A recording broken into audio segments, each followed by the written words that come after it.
Okay. You're official now. Oh yeah, official. Awesome. So I know you guys don't know too much at this point yet, but could you just talk a little bit about how this whole new indoor facility kind of came up? When did you guys start talking about that and that sort of thing? Well, actually, the indoor has been on the Mizzou Athletics master plan since at least 2011. And I know probably Coach Pinkel, when he was hired in 2001, probably was on his wish list soon after. But really, it's yeah, I've been on there a while. We've been looking at it and as a project that we needed to first complete and get the south end zone, the operation building built and renovated, and a new facility there. So then right after, and especially when we hired Eli, brought the indoor to the front as far as the need, not only for football, but all our sports. We're the most northern school in the Southeastern Conference, and all our bordering states, the Power Five programs have full length facilities, and so we're kind of at a not only competitive disadvantage, but it's probably health and safety. We can't conduct full practices in there in the 70-yard facility that we have. So it's definitely a need that we've been looking at, and the board took action to allow us to explore the scope and location and budget that'll be needed to complete it. I saw you guys had brought up some of the issues that Divine Pavilion poses. Could you go through some of those? How tough is it for a football team to practice, on a 70-yard field? And, obviously it was built quite a while ago as well. That's a great question. I asked Coach Drink that question. Just his explanation was you have 100 student athletes, 15 coaches, and it's nearly impossible to conduct.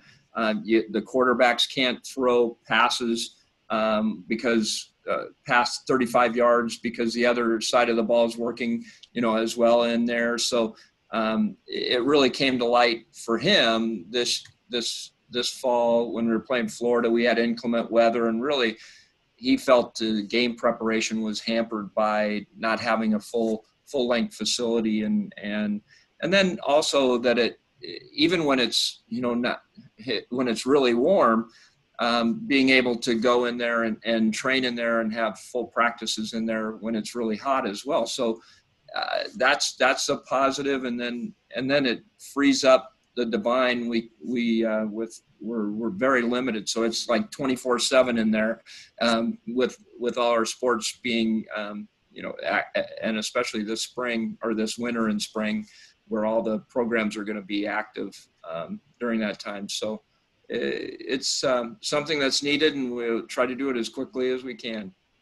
I was going to ask you, for people who don't really know how much Divine Pavilion is used, how many athletes would this impact teams on the campus? It's not just used for football, as you just said. Yeah, of our 550, at certain times, almost all of them are in there either for training or doing something, whether they're running inside, doing different things. Heck, our SAC program, actually, our Student Athlete Advisory Council, I think they had some kind of golf or some kind of tournament in there, so it's used all the time for different things. When Drew Lock, the pro combine, the pros came in, and we had TV cameras in there, and all the pros when they were going through their a couple of years ago, when they were running through all of that, I know they were in there for that. So it's a variety of things that it's used for, and it's used a lot. Budgetary wise, I know you guys probably don't know too much yet, but what's your idea of how you guys are going to fund this? Is it going to be, fundraising and that type of thing? Yeah, it has to be, external sources. It's not state money and like, I'll give you an example of the South End Zone project. We received amazing support from alums and friends that donated over $54 million for that facility to be constructed. And then we also needed, for the long-term bonds on it, the other basically $50 million on a $100 million project, we needed support of people purchasing premium seating in there, and the majority of that money goes to completing the payment on those bonds for that facility. Real quick before I let you go, do you guys have any idea of where it might go, or is that still in the planning phases at this point?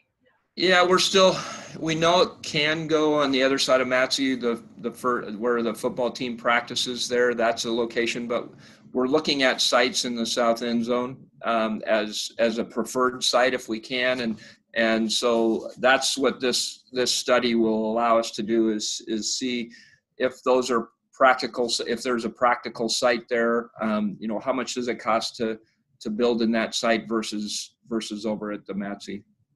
Awesome. Well, I appreciate you taking some time to chat with me on your Sunday evening. I hope you have a good rest of your night. All right. Thank you. Yep. Talk to you later. Bye.